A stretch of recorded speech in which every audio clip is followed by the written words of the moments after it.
Hello friends, asset compounders academy once again welcome all of you.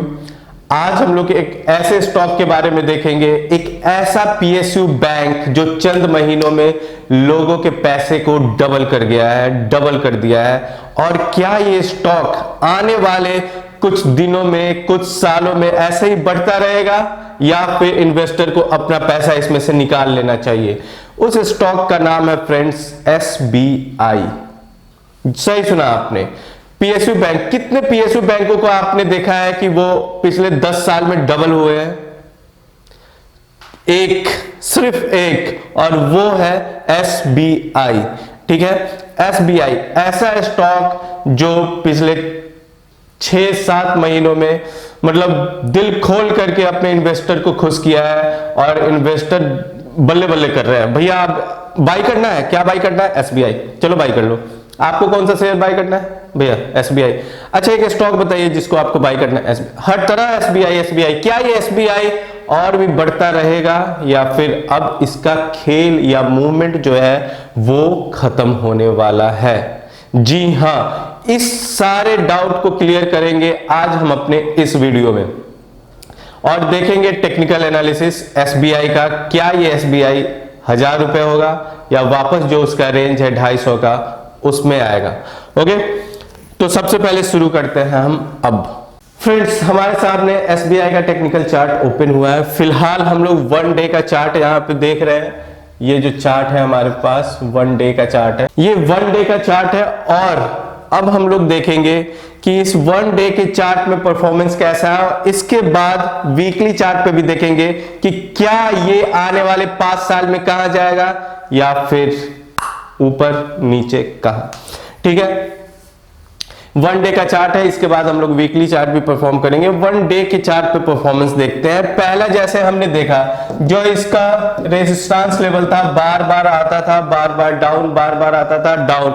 Even यहां तक कि जब इसने एक हेवी गैप अप के साथ इस रेजिस्टेंस लेवल को ब्रेक किया, एक बहुत अच्छा मूवमेंट के साथ इसको ब्रेक किया, उसके बाद भी इस लेवल को टच करने आया, तो ये एक लेवल बहुत ही क्रूशियल लेवल है।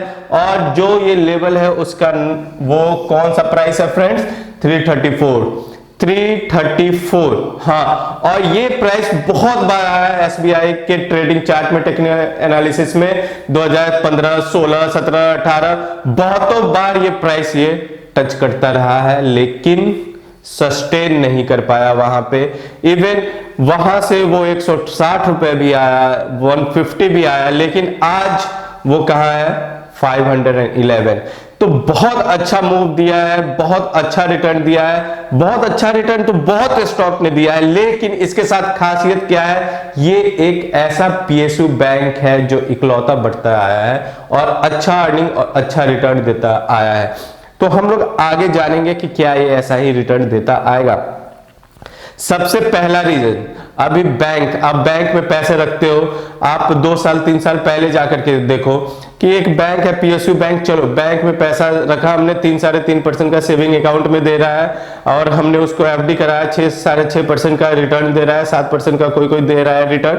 ठीक है, अब भी क्या सिनेरियो है? अब भी ये सिनेरियो है कि इंटरेस्ट रेट काफी कम हो गया है। अब बैंक में रखो पैसे, पीएसयू बैंक में 1.5%, 2%, 2.5% ऐसे सेविंग अकाउंट में पैसे मिल, 3-4% का एफडी रिटर्न मिल रहा है।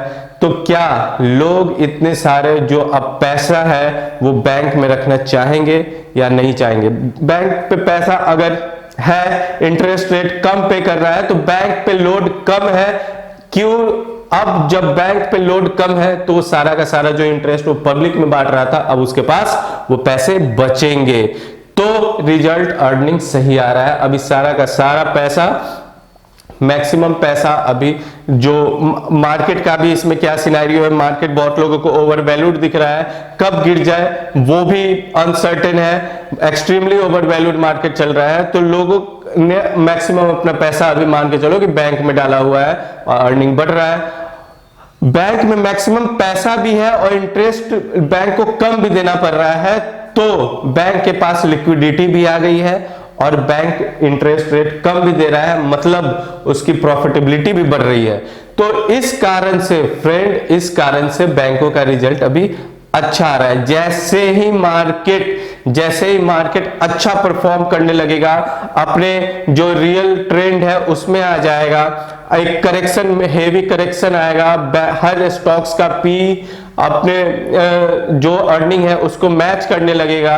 ठीक है, लोग जो इन्वेस्टर हैं, जो अभी लिक्विड फंड पे बैठे हुए हैं, जो अपने फंड को इक्विटी से निकाल करके कहीं और डिस्ट्रीब्यूट किए हुए हैं, उनका पैसा जब वो सोचेंगे कि मार्केट की वैल्यूएशन सही हो गई है, निफ्टी का पी सही हो गया है, 20-22 अंडर वैल्यूड हो गया है, तो वो अपना पैसा वापस से बैंक से निकाल करके उसमें रखेंगे।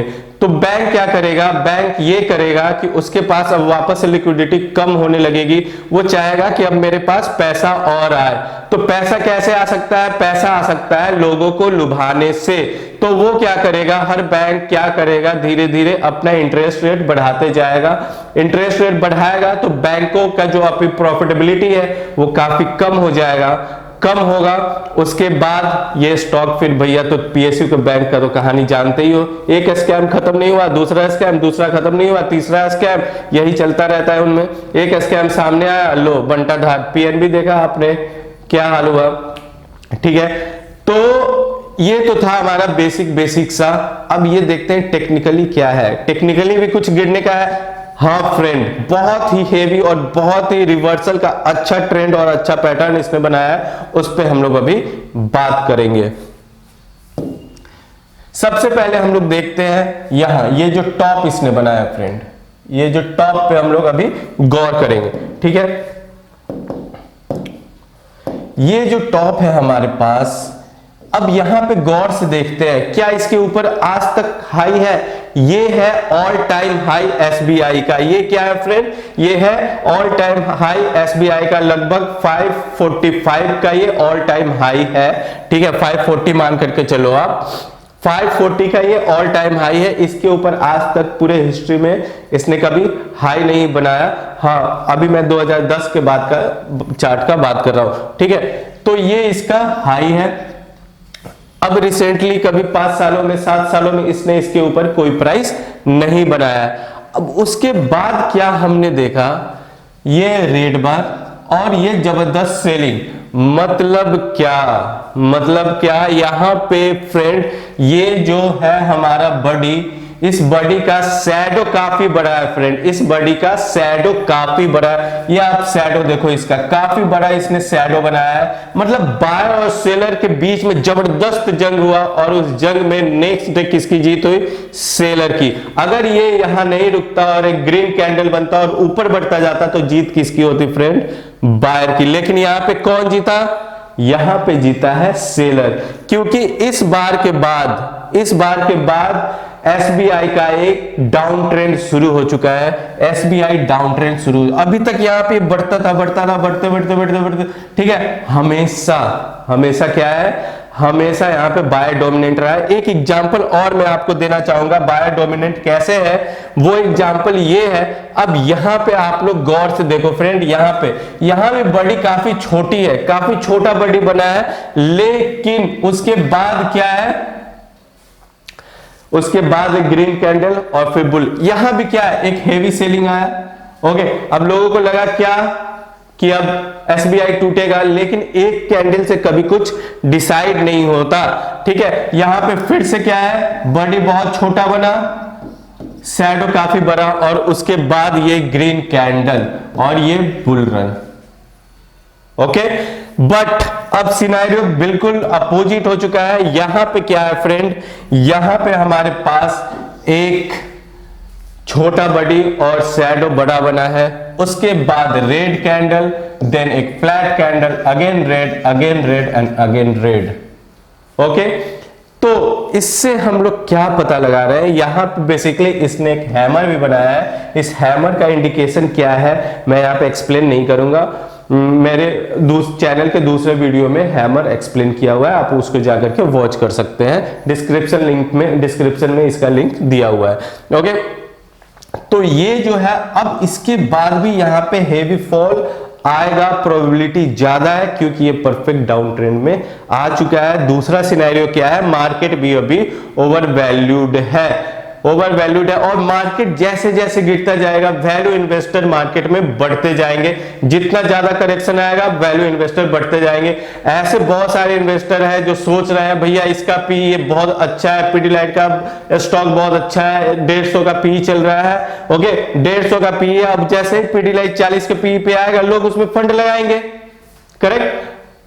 अब क्या होगा, तो लिक्विड फंड से उठ करके, बैंक से इन्वेस्टर का पैसा उठ करके मार्केट में आने लगेगा, तब बैंक भी अपना इंटरेस्ट रेट हल्का बढ़ा सकता है क्योंकि लिक्विडिटी क्रंच ना हो, ओके। और भी बहुत सारे स्टेप्स हैं जिनको लेकर के आगे अभी क्लियर नहीं है, आरबीआई के बहुत सारे अभी डिसीजन आने बाकी हैं, उनका भी इंपैक्ट हमारे पीएसयू पे काफी पड़ने वाला है। तो भैया जिनका हो गया डबल ट्रिपल, एक सलाह है आपको, आपने खुद भी रिसर्च किया होगा, तो दोनों को मैच करके निकलना हो तो आप निकल जाना, ओके। आगे देखते हैं। अब ये हमारा हो गया, मैंने एक ऐसा पैटर्न बताया जिससे ये डाउन ट्रेंड आने का प्रोबेबिलिटी ज्यादा है, जिससे डाउन ट्रेंड आने का प्रोबेबिलिटी ज्यादा है, और मैंने इसको बैक के डेटा से भी एनालाइज करके आपको बता दिया कि ऐसा होता है तो क्या होता है, ठीक है। नाउ अब हम लोग देखते हैं आगे। नाउ फ्रेंड, अब यहां पे हमारे पास वीकली चार्ट है, यहां पे अब हम लोग वीकली 1 वीक के चार्ट पे बात करेंगे। यहां पे क्या है, ये देखो आप, परफेक्ट दिखाई दे रहा है, काफी लंबे टाइम तक इसने एक रेंज बाउंड में मूव किया है, मतलब 160 टू 334। मैंने इसके पहले भी बोला कि लगभग 2010 के बाद से ये 334 प्राइस पे काफी बार आया, लेकिन ये इसको सफलता नहीं मिली। कहां पे ये सफलता मिली है, यहां पर जाकर के हेवी गैप अप के बाद ये एक अच्छा मूवमेंट और अच्छा अप ट्रेंड दिखा है, ठीक है।